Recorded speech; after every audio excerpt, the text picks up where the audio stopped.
On this episode, I had to work in that building while the hammering and the sawing and the was going on. I felt like my relative was being dismembered in the back room, and I had to listen to the screams of it. You know, it was rough. from the coveted corner booth in a little bar at the center of the Coachella Valley universe, welcome to another Big Conversation with Patrick Evans and Randy Florence, presented by the McCallum Theater.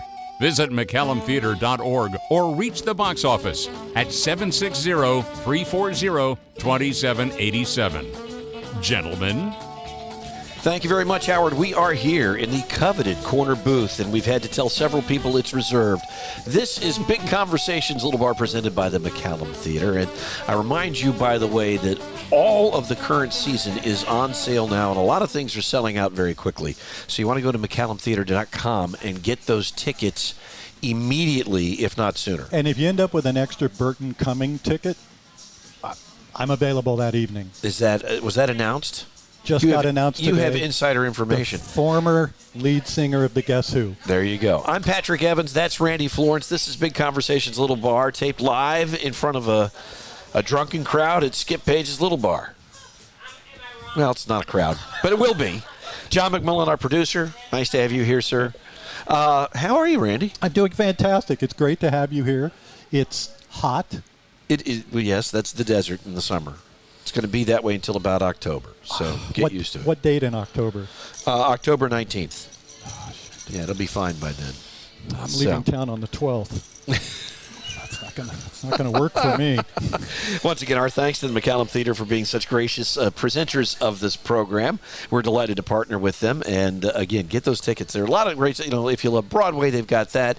They've got some great comedy shows. They've really beefed up the comedy. And I know that Pink's going to show up, so it's always going to be a great season at McCallum. Pink? Pink. The singer, Pink? Yeah. Pink Martini. Oh, I thought Pink, you were Pink herself something might huge. show up. Storm Large will show up. Okay, I'll be there too. All right, there we go. Well, I'm so glad that you started off there so that I can take the next part of this, which is to introduce our guest for tonight. Please, without hesitation. Tonight, whenever you're listening to this, sometime this month, next month, I want to introduce today's guest, former executive editor of our local newspaper, the Desert Sun. Did I say that right? Executive editor? Yes. And currently the chairperson of the California News Publishers Association. I got some of that out. That's a big deal. It is a very big deal. How did we get her to do this podcast? She was walking by. And she was here for a drink, and we cornered her. I told her the drink would be free, and she sat down. Julie, thanks for being here. Thanks for having me back. Well, we were going to have you here not too long ago. You had to deal with some things, and we're very, very glad that you're here tonight. Thank you. In addition to all of that Randy just said, you are also a co-founder of the Coachella Valley Journalism Foundation, correct? Yes, I'm on the board there now. Yeah. So I'd talk about that later. Yeah, we're going to discuss that because you just inducted your kind of first class into the Hall of Fame, including my colleague Karen Devine and Bruce Fessier, who's one of the very first guests on this podcast. Yep, along with Milton Frank Jones. And Bruce, I'm sure his appearance on this podcast is what put him over the top for that induction, I would think. Well, then that means there's plenty of other people because we've done 60-plus episodes. So we can tell you who your next honorees will be. That's we are right. actually thinking about that right now, so maybe I should go look in the archive. It's a luncheon at Thunderbird, so I'm available if you need someone to, because I like luncheons at Thunderbird. I'm always available. I don't care where they are. I'll take a luncheon. All right, let's dive right in here because I want to. We didn't overlap very much. Me working with the television station, you working with the newspaper. Full disclosure: I was once upon a time married to an employee of the Desert Sun, but that was a long time ago. And I don't think you two overlapped either. You started your tenure. You were there for about 5 years. Yep. When you came on board, tell people what was going on in the community, roughly what year that was, and kind of set the stage for when you came aboard. Well, that was 2018, fall of 2018. And, I think Palm Springs was really on an upswing at that time. I feel like, there was a lot going on in the community. I sort of jumped in, and I was invited to, felt like, an event every night for 9 months, which was really intense, but also a great part of learning about Palm Springs. I'd purchased a house here a couple of years before I got that job at the Desert Sun, and I thought, when I'm 80, I'll move to Palm Springs. Until then, I'll be Airbnb-ing my place. And then out of the blue, this job kind of came up. And what were you doing prior to? I was the Beijing bureau chief for the LA Times. And then I took a year off, and I was at Stanford on a fellowship program doing journalism stuff. And so when you got here, we were told by a previous guest, Maggie Downs, that one of the biggest changes she had to go through is all of a sudden she ended up with a closet full of gala gowns and stuff like that. Did you go through the same thing? I like dressing up, so that part was cool. Oh, okay. And I love thrift shopping in the Valley, and I feel like there's the world's best thrift shopping in this area. So that part was no problem. No, good. You like fun. that. Yeah. One of my previous jobs, I was the film editor for the LA Times, so covering all the Hollywood stuff. So I did have a fair number of fancy dresses. You were for prepared. That job. Yeah. Well, then let's talk about this. What got you down the journalism path? I think it was two things. So I actually, in college, I majored in human biology. I was wanting to be a doctor, come from a sort of STEMmy type parental units.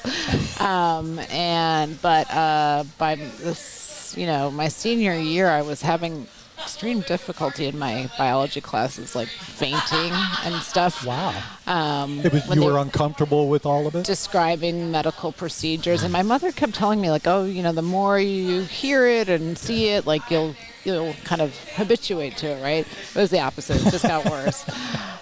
So I kind of, had a come to Jesus moment, spring of my senior year, thinking, I better, think of Plan B here, because I love hearing about Plan Bs, I have to tell you that. Yeah, so Plan B was, I had been spending a lot of time in my college years at the campus newspaper, and the reason I got into that was I was a science major, and they had a science section, and they wanted someone who could go interview some of the professors on campus and then translate whatever their obscure research was into an article that an English major could understand. And where were you in school? I went to Stanford as an undergrad. So I did that, and then, spent a lot of time there. And spring of that year, my boyfriend, who also was involved with the newspaper, said, I'm going to apply for this internship at the Washington Post. And I said, well, if you're going to apply for it, I'm going to apply for it. And we both ended up getting that internship and went off to Washington. And both of us ended up staying at the Post for many years and, launching careers there. But it was sort of accidental. I mean, I really expected to go there for 3 months and then have to find Plan C, you know. And it was just, I think it more found me in a way. But years later, when I went back to my high school reunion, I met my high school biology teacher, and I told him what I was doing. He said, "Oh, I'm not surprised at all." And I said, "You're not?" He said, "Don't you remember? I always used to tell you, your papers were the best of the class." And I just never heard that. I don't remember that at all. But I do remember one thing is that I had a newspaper route as a kid. My best friend lived across the street, and she and I would wake up at 5 a.m. and deliver the Cleveland Plain Dealer. And she would ride her bike on one side of the street, about 5 or 6 blocks, and I would take the other side of the street. And she would always finish before me. I mean, always. I could never beat her. And I realized what the problem was finally, which was she was just throwing the newspapers, and I was reading them and delivering them, like Mike Royko and stuff, and and that was, I think, maybe planted some of the seed in my head. So interesting. When was it? Was there a point early on in the career where you realized that words matter, the things that I'm writing matter, and I'm good at this? It was powerful. When my first job at the Washington Post was writing, I was a copy editor, which means you correct articles for grammar and spelling, but you also write the headlines. And so when I started writing headlines that appeared on the front page of the Washington Post, even though my name was not on them, that was very exciting. And then I transitioned into reporting and was getting bylines in the Washington Post, and that was, like, even my parents thought that was a big deal. So, they finally accepted the fact that I wasn't going to be a doctor, scientist, or engineer. So. And walking into that newsroom was pretty cool, I assume. It was. It doesn't get much more iconic than the Washington Post. It was. And when I started there, Bob Woodward was there, Ben Bradley was still involved, and you walk into this conference room where they decide the A1 stories every day, and it's a very inner sanctum kind of place. It had no windows, but it had stuff framed up on the wall, and it had the printing plate from the day Nixon stepped down. And just sitting there in that room, and Ben Bradley and Bob Woodward kind of presiding over these meetings, and once in a while I had to answer a question about something. When I was an editor there, but it was quite shocking to find myself in that place, considering I didn't study journalism. What was it like for a new person there when you walked in? Were the people that had been there longer helpful to a new person? Were you all on your own? Was it kill what you can eat? It was friendly in some ways and very competitive in other ways. So I remember at that time the Graham family still owned the Post. This was before Jeff Bezos purchased it. And I remember Don Graham, son of Catherine Graham, coming over to my desk the first day and introducing himself and just chatting with me. It was really super nice. He was a publisher of the paper, and that was really crazy to me. So that was, there was that friendliness on some level to interns, but then there was another vibe there, which was that at that time, the Washington Post was a destination paper for so many what we would call feeder papers. So papers at that time that were really good regional papers, like the Philadelphia Inquirer or the Miami Herald. People would, climb to the top of those newspapers and then jump to the Washington Post. But then they'd find themselves, they were a big cheese at their their first paper, their Philadelphia or Miami. And then they get to the Washington Post and they'd be a Metro reporter covering suburban Maryland, and then they'd be climbing the ladder again. And so you basically had a bunch of type A's feeding into the Washington Post. And so I always thought it wasn't super collegial, I guess, was my observation. I mean, I was so young at that time. I mean, I was such a pipsqueak. But I do remember distinctly feeling that. And then when I left the Washington Post after 6 years and I got a job at the LA Times, I just remember the LA Times feeling so much more friendly. People were really chill. They hung out all the time with each other, and they helped each other on stories. Whereas at the Post, I felt like people were really kind of elbowing each other for the scoops. And it's a pretty cutthroat business. Yeah. No matter where you go. But it's nice to hear that the LA Times was a little bit of a different environment for you. It was. It was great. How did that come to be, the Washington Post to the LA Times? So at that time, I was married to a guy that I met at the Post, and he had left the Post to go to work for USA Today, and they offered him a position in the LA Bureau. And so we decided I really wanted to come back to California. I'm not an East Coast person. And after 6 years in D.C., I really felt like I'd been there, done that. It's a small town, I wanted to get back to the West Coast. I did not necessarily, was not super enthusiastic about L.A. because I'd gone to school in the Bay Area and been indoctrinated into how vapid and, terrible Southern California was. But we got out here and, I ended up working at the LA Times and just fell in love with Southern California. Yeah, the weather's a lot better. Oh, it's so much better, I think. It is so much better. When you were at the time, you said you were the film? At the LA Times? I had a lot of different jobs there, but that was one of them, yeah. That must have been a really, what a great place to do that. Yeah, it's like covering the auto industry in Detroit. If you're going to do one job at the LA Times, work in the section that covers the movies, right? So we had a great staff and did a lot of fun stories, and I got to go to, film festivals and award shows and stuff like that. Were you looking to do different kinds of things there, or did they put you into that role? I think I'm just like a dilettante, right? I'm interested in a lot of things. None of them I'm not, I guess this is why I didn't succeed in science, because I'm distracted. I'm interested in a lot of things, so just going deep on one thing is not my bag. But I started out working there in the foreign news section. That was during 9/11 and the Iraq War. I got to go to Baghdad. We had a Baghdad bureau at that time, and be the mother hen in the Baghdad bureau for a little while. I got to go to Afghanistan in that job. Then I moved to business reporting and editing, and then film, and then I was back to foreign news, but as a correspondent in China. So what you got was like living in Beijing? I highly, things have changed a little bit, but I think every American should go see China, because it's just so hard to describe the scale of the place. It was fascinating. It was challenging being a foreign reporter there. The government was not that psyched to have us there, and is even less psyched now. But I'm fortunate I was there at a time when it was still relatively possible to do reporting there, and there was a pretty big contingent of foreign journalists. Now it's greatly diminished, and the reporting environment is super difficult. All right, we're going to continue this conversation because we want to dive deep into your years at the Desert Sun and Gannett.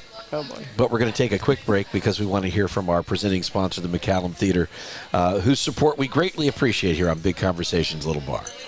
The McCallum Theater's 2024-2025 season is on sale now. The world's top artists, from jazz, pop, classical, and comedy to the best of Broadway, only at the Valley's favorite place for great entertainment. Tickets are on sale now at the McCallum Theater box office, by phone, or online at McCallumTheater.org. Tickets sell quickly, so order yours today. A new, exciting season only at the McCallum. The McCallum Theater's 2024-2025 season is on sale now.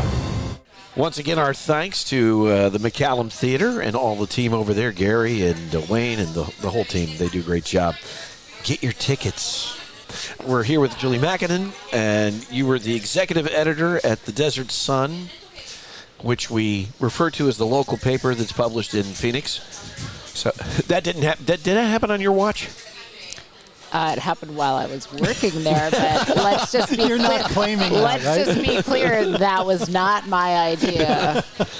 Now, I mentioned this. I was married to a woman who worked at this, and years ago, they had the contingency plan. If there was an earthquake here in the Coachella Valley, they would use the printing presses in Phoenix to get the paper out. That was always... But then at some point, they decided, we don't really need these big printing presses here in Palm Springs. We'll just use those guys. This was the dumbest ass decision. I mean, the day I got the call about this, I was just so pissed. I was so pissed about this. First of all, it was a dumbass business decision, right? The Desert Sun was, in addition to printing the Desert Sun, was printing many other local newspapers around Southern California. For which you guys obviously got paid. Yeah, to the tune of millions of dollars a year. And we had a great guy who ran the presses, and we had employees who had worked there for 25, 35 years. Real pros, real veterans. The presses were some of the newest presses in the state. They had been put in the 80s. Who else built a printing press since then? Nobody. I can tell you. And the company had other presses, like they had a press in Visalia, which was, I don't know, from the 60s or 70s or something. This was actually quite a state-of-the-art printing press. So, it allowed us to have fairly late deadlines for print, which is important to your customers if they give us shit about things like sports, you know. This week's sports. Not last week's sports. Right. It employed local people, dozens of local people. It made money. And it was just such a short-sighted decision. It was like, okay, we can if we shut this down, we can sell this building and we can, drop $5 million, $10 million, whatever the building was, to the bottom line for this quarter, right? So it's just like such a short-sighted decision. Nobody at the local level was consulted or involved at all. And then it had all these ripple effects that were just so negative. That was really hard for me to be a part of that because, to be the editor and have to tell the community this when I had no control over it, that was one of the lowest points of the job for sure. And seeing those people walk out the door and then seeing the presses chopped up for scrap metal, which was just so ridiculous. I mean, these are incredible machines, incredible pieces of technology. I got to tour that one time. It's unbelievable. And the fact that are themselves a functioning business, and to see them just treated like a piece of worthless junk was, and I had to work in that building while the hammering and the sawing and the was going on. I felt like my relative was being dismembered in the back room, and I had to listen to the screams of it. It was rough. It really changed things for you operationally, obviously, as you mentioned, deadlines. Because, it's huge. So many things happen. Yeah, they happen after noon. So what was the deadline at that point if you had to get something in the paper for the next day to be published in Phoenix? What were you telling your staff? Last month. Yesterday. We were, at that time it was around 6 p.m. or something. So, it was bad, but not like it is now. I don't know exactly what it is now, but I believe it's an AM deadline, or pretty close to something like that. It's just. But the fact is, there's this is true of all newspapers. The number of print subscribers is way down, and most people read online. So we can be upset about that, and I would definitely say that the demise of print has been hastened by decisions like this, right? And especially in a market like Palm Springs, if you were a local owner and recognized the special demographic of this market, you would realize print has probably another 20 years to run. If you run it right and have late deadlines and get all the news in, people would be happy about it. Yeah, people like to hold a paper here. They like to turn the page. That's important to this community. Yeah, it's not for every community, but for this community, it is. The problem with big newspaper chains is that they basically treat every market they own like cookie cutter thing. They have one playbook, they run it in every market, and that fails to capture a ton of value that in each local market, that if you know the community and you know what they want, I think there's a ton of value in local news, but you got to play to the community and you got to understand it. You got to have boots on the ground there for it to work. When you took the job, you said that one of the things you were excited about it because you felt like the Valley was ready for a good quality newspaper. Yeah. When did you start to worry that things were moving a direction different than you could take things? Well, the big thing that happened is when I came into the paper, the company was owned by Gannett. Right. And then, a year and change later, that company merged with another company called Gatehouse, which was known as a pretty underwhelming steward of local newspapers. Gatehouse actually acquired Gannett, but knowing that the Gatehouse name was kind of mud, they kept the Gannett name. But it truly was a different company after that, and that was when all this stuff started to happen, when the presses got shut down, when the building was sold. A lot of stuff like that started happening after that. Because the bigwigs on the Gannett side of the business for a long time. Bob Dickey was the publisher here and went on to head the publishing division of all of Gannett. Yeah. And Michelle Kranz, who was a publisher here, also was. So there was a big Palm Springs to McLean connection. Totally. Yeah, Randy Lovely, who was editor here in the early 2000s. He became editor in Phoenix and then became head of local news for all of Gannett. He's back in Palm Springs now. It was definitely a way station to the top of Gannett. Yeah. Yeah. So I was reading your going away letter to the Valley through the Desert Sun when you left. And you said, and now this is a person who reported from Iraq and Afghanistan and North Korea and Beijing. You said, Palm Springs toughened me up. So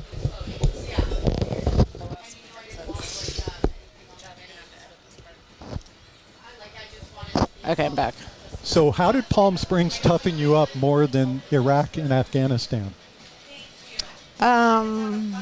I think being a manager on that scale. Yeah. how many employees did you have in your department when you arrived? Maybe like 35. But in addition to running the Desert Sun, I had responsibilities for 8 other newspapers in California that were part of the company. I was regional editor for Gannett at the same time because, why have one job when you can have 2 or 3? Or 8. Yeah. So, I had those, 2 or 3 dozen people in Palm Springs, but then I had 8 other newsrooms that on any given day would be calling me with a problem. A snowstorm has cut off the road from Reno to where the printing press is. What should we do?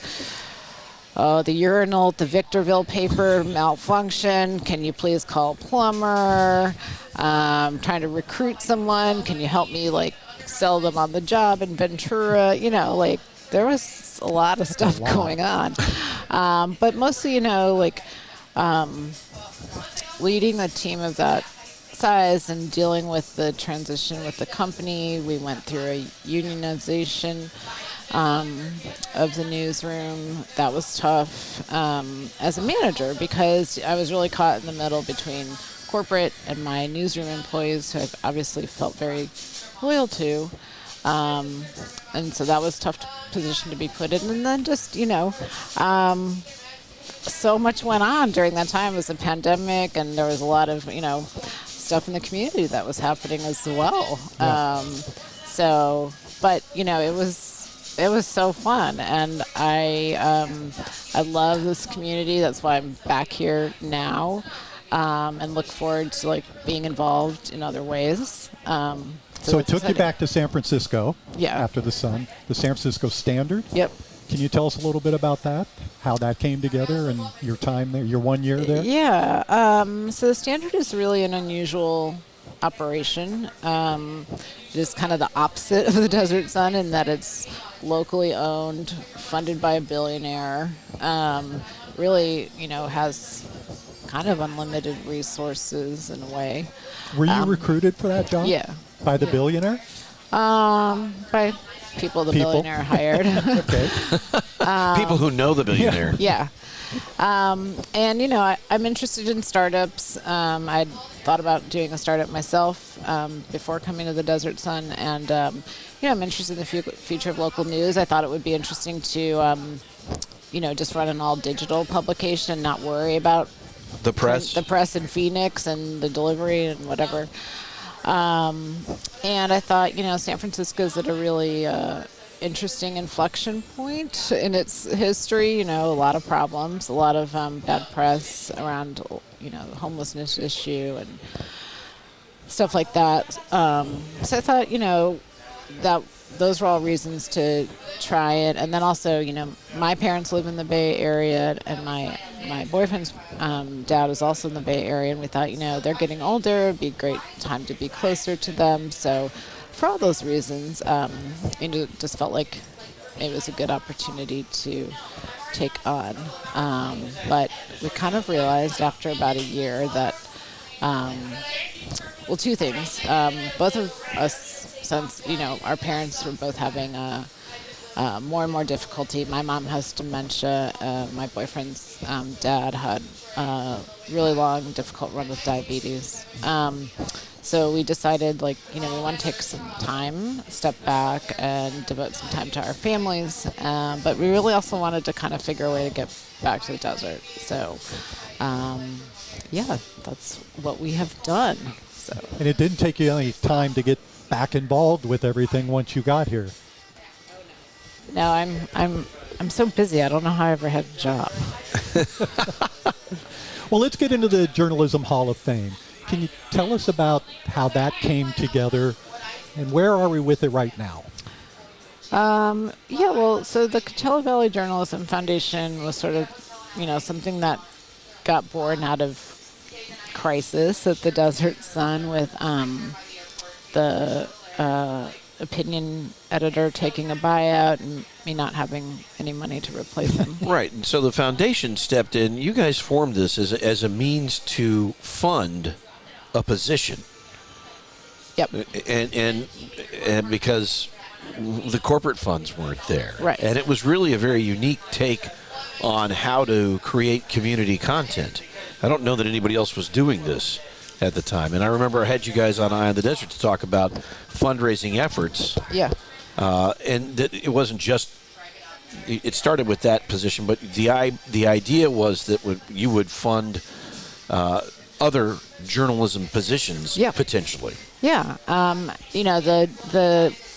We figured start with this position at the Desert Sun, and if we get some positive response, then maybe we can grow it. Look, the need for supporting local media is not limited to the Desert Sun.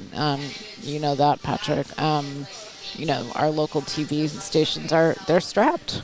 They're really strapped. I mean, NBC Palm Springs is, probably much more strapped than KSQ is, but still, the foundation has given reporting grants for travel to KSQ. We're supporting interns in local newsrooms, and I'd love to expand it even more so that we can, have higher quality local news here. Well, I will say, and I'm not just paying lip service to my bosses, I think we're very lucky, but we're very rare.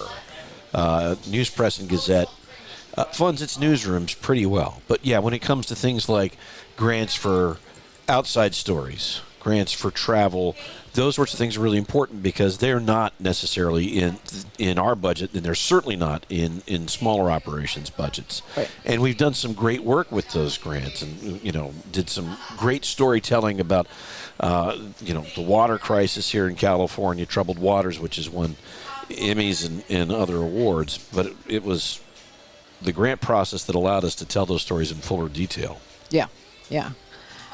So as I mentioned, Randy Lovely was a former editor of the Desert Sun who climbed up the ranks at Gannett and retired back here. So we're fortunate that Randy took over as president of the Journalism Foundation now, almost 2 years ago, I guess it was. And he's really brought a lot of energy to the organization, and I'm so happy to have him in that role. So, we came up with the idea of the Hall of Fame and for a couple reasons. We wanted to figure out an event where we could, raise money for our work. It's an all-volunteer organization. Nobody gets paid. But we really wanted to also do two things. One is, give some recognition to people in the media who have been at it for a long time in the desert and, maybe have never really gotten their due. And the other thing is we wanted to create some small awards for working journalists to encourage them to stay in the business, to hopefully keep them connected to the Coachella Valley, in TV, but also in the newspapers. This can be like a feeder market, right? You come here, you get some experience, you work for a couple of years, then you go to a bigger TV market or a bigger newspaper or whatever. And that's all good. That's fine. But, some of the best reporting comes out of putting down roots, building up sources, building up your background knowledge of issues, right? So that when something happens, your news radar is up, right? If you've been in the community long enough, you see stories that newcomers don't see, right? And we need people to come here and build careers. And we need them, they need to have salaries that are sustainable as they, move from being a kid just out of college or whatever to being an adult with a family, whatever. Yeah, it's one thing to come out of college and get a job as a kid reporter. It's another thing to envision raising a family or, establishing roots and being here for a long period of time. Yeah. That's a different level. But I love the idea about giving awards to working journalists to encourage people to continue on in the business. One of the things that I've noticed as a trend, and I suspect you noticed it in your newsroom, we lose a lot of young, very talented people who leave the business. They don't go to a bigger market. They don't chase after journalism elsewhere, which, we all would like. If you're going to chase journalism, do it right here. But if you're going to go on to a bigger market, that's great. But we're losing kids to do many other things, but not journalism. Mm-hmm. And in both of these, is it that they're coming in, they're all excited, they're pumped up about this dream, and then the end of the month hits, and the reality of what I can make doing this dream starts to hit. I think there's some of that, but I think the business has gotten a lot harder, and I think much, much harder for print journalism. It's a much tougher road for print journalists these days. Mm-hmm. The establishment of paywalls, you can't monetize an online product the way you could monetize your paper product. Right. So, I think kids get disillusioned with the pay, but also the work itself. Yeah, first of all, the work is hard. The work is hard, and I think, to be frank, a lot of the kids I hired out of school, they had no earthly idea what it would take to actually work in a daily news operation. And, I for a lot of them, it was kind of like I was schooling them, because the simulation you get at some college campus journalism programs is, I don't know if they're run by people who haven't worked in journalism for a long time or what, but many are. And that's a problem. It's an enormous problem. So they get here, and it's not the comfortable, coddled environment of whatever school they went to, and they realize how tough it is. And, I think I was a pretty tough editor, too, on people. I had to try to have high standards. So I think there's some of that. And then there's just, there's social media, and there's, doxing and criticism, the feedback that reporters get, some of the just nastiness that's out there, it's so different than before. You might get some crank writing you a letter that looks like a ransom note or something, back in the 90s. Actually when I was at the Post, we had the Unabomber sending us stuff. That's right. But you didn't have people lighting you up on social media if they disagreed with something you wrote,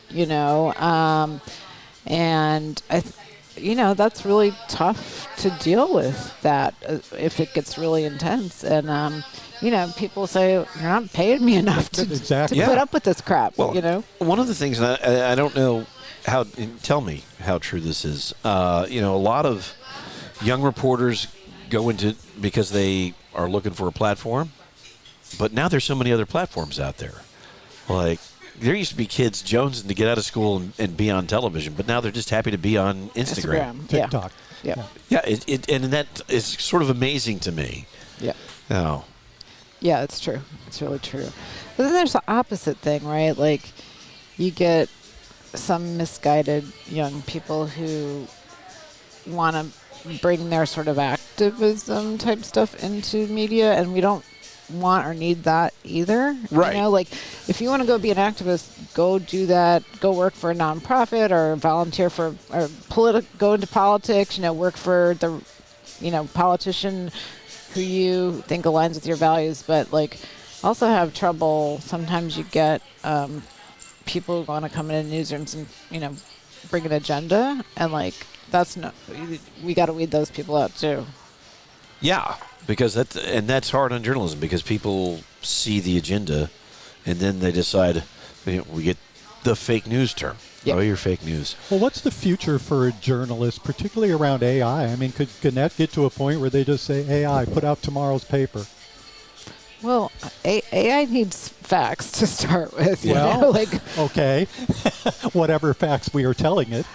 Look, I think AI has tremendous applications in journalism. I'm really excited about a lot of the applications, and I can tell you about some of those if we want to go into that topic. I think there's huge potential for good, for discovering stories, for reducing some of the really boring and tedious aspects of producing the news. I think there's a lot of exciting potential. It still needs real people, real editors, real writers, real photographers out there, gathering information. But it does have a lot of potentially positive applications. One of the things that I see, and I think this is a problem for the entire country, and collapse may be too strong a word, but with the downfall of local newspapers, the long-form investigative journalism that used to take place that held city councils to account. Yep. We don't have as much of that. Right. TV can do it, but not, I'll be honest, I don't think it does it nearly as well as long-form journalism. Yeah. And we're not built for that. That's, we do have an I team, and they do a great job, but, we're not doing it every day, and we don't have that beat every day. We're not, and I think in every community that's lost a community paper or the community paper has been, so truncated, we are losing the ability to hold our local officials to account. And it's 100%. It's such an important part of what journalism is there to do. 100%. So here's an example, though, where I think like AI could be helpful in this regard, right? So San Francisco has hundreds of city commissions and boards and advisory committees and stuff. And, even working for a publication funded by a billionaire, we didn't have the manpower, the people power to sit through all those meetings and see if something newsworthy happened. But all those meetings are recorded on SFGov TV, and can I take that recording, turn it into a transcript, ask AI to tell me what are the salient things that happen? Yeah. Then if it comes up with something, I can go to the tape at minute 57. So and so said such and such, and a ruckus erupted or whatever. That is a news gathering tool that increases efficiency. Now, AI is not going to pick up everything because they don't know, who this commenter is or that commenter. It doesn't know the backstory, right? But it still can help us identify and summarize and at least throw up flags to real human reporters to say, hey, you got to go look at this. And even before the meeting, agendas come out. And going through an agenda can be a very time-consuming task. Figure out what the heck are they going to talk about this week? What are they voting on? What hidden things are on the consent calendar that might actually be newsworthy? If AI can look through that and summarize, and actually, in a situation, where you're an editor and you're trying to decide, okay, where do I send I got 3 reporters today. I got 7 meetings. Which one am I going to do? If AI's given me a summary of those 7 meetings ahead of time, and I can look at it and say, definitely A, B, and D are more important than C, E, and F because I can see that, right? So I think those kind of applications are really potentially multipliers for local news. Right. That's and we talk about the great worry is that how many human jobs is AI going to take. Really, I think one of the questions, and it's exactly what you're saying. How many jobs are we not staffing that maybe we can task AI to do? Yeah. Like a person's not doing it now. Right. It's right. It's more like backfilling in a way. Exactly. Like, we don't have the salary for this anyway, so let's get AI to do it. There are those, and I'm glad to hear you say that. It really interested me when you said there's some great applications that you have high hopes for. So. Here's one that's more of a mixed case. We didn't have at the San Francisco Standard. We didn't have a staff illustrator. And we felt that sort of the visual presentation of some of our stories. Some stories, especially like opinion pieces or whatever, are hard to illustrate with a photo. A photo can be great in a lot of circumstances, but sometimes when it's a concept or a theory, or something you're trying to put together, an illustration is really much more powerful and grabs the audience attention. We used AI generated images, that my photo department, learned how to write prompts and generate images that were really compelling and interesting, and I felt drew people into the stories to read that content, where if we had just put a boring photo, people would have not clicked on that, And you can say, oh, well, you should have gone out and hired an illustrator. Yeah, if I had the money and the budget, I didn't. And also, that article came in, I wanted to publish it right away. I didn't want to wait 2 days for an illustration. I wanted it now, So, is that going to kill illustrators? Maybe, but maybe not. Like, there's an interesting platform called Tess, which pays artists for their work, trains the AI on it, and then if you subscribe to this and you like artist A's work, you can ask it, hey, make me a illustration in the style of artist A, and then if I download that illustration, that artist gets paid, like a residual. So I think there's ethical ways to use this. There's lots of unethical ways too, and those will come to the fore very quickly. Yeah, as they always do. Let me ask you an important question for me. Yeah. As an expert in journalism. Wait, you are or she is? She is. It's not me. I can't even read. I just want to make sure. Where do you go to get news that you believe is accurate and unsighted? I think the thing is, I read a lot. I obviously read a lot from publications that I've worked for. I trust a lot of those because I sort of know how they work, right? And I also know people personally who work there. So, my friend, like Ed Wong, he covers the State Department for New York Times. Like, I read Ed because, but yeah, I read the New York Times. I read the Wall Street Journal. I read the LA Times. I read the Desert Sun. I read the Palm Springs Post. I think it's important to, really graze a variety of outlets that are, generally considered sort of qualified, that I know have some rigor around the reporting.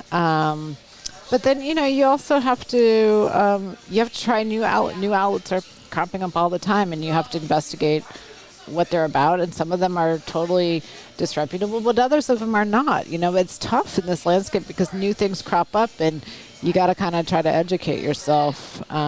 There's so much content now. There's so many platforms, and we're seeing so many different ways to fill that. Yep. And people need to have a pretty good filter. Unfortunately, too many people just read something on Facebook or Instagram and they're like, oh, well, I've got my news of the day. Yeah. So and that's not it. Well, I noticed the new thing on Facebook is when you get involved in a thread now, at the very top of it, Facebook recaps to you what you're going to be reading in that thread. Through AI. That's Meta. an AI, yes. That's an AI, and you can turn that off. So I don't even have to read the thread. But you can turn that off on your threads, which I usually do. Unless it's saying really nice stuff about it. But we might be moving to a world where there isn't as much news on Facebook. I don't know if you followed what happened in Canada, but Canada's legislature passed legislation that said Facebook, Google, you got to pay news publishers for their content. Google said, okay, we'll pay. And Facebook said, screw that. And now, if you're in Canada, and I recently was in Canada, the links just don't come through on Facebook or Instagram. It's just like this content's not available. It's like porn or something. How do we get the Congress to do that here? Well, there's actually legislation in California working its way through the legislature right now that would compel tech platforms to pay news publishers. And, how they'll respond to that is unclear. I mean, right now they're threatening to do kind of a Facebook move like Facebook did in Canada, but I'm not so sure that they would follow through on it. But it's an interesting time, and we'll see what happens. Yeah, it's all in flux. It's time for the Big Conversations Little Bar Rapid Round. We ask our guests 5 key questions, and we want them to answer all of them in under 2 minutes. The Rapid Round is presented by Vitara Wellness, just a stone's throw from Little Bar at 74345 Highway 111 in Palm Desert. Vitara Wellness is your path to lasting weight loss success. Open Monday through Friday from 9 to 5:30, Vitara Wellness offers medical weight loss services, IV treatment, vitamin and hydration therapy, hormone replacement therapy, and regenerative cell therapy.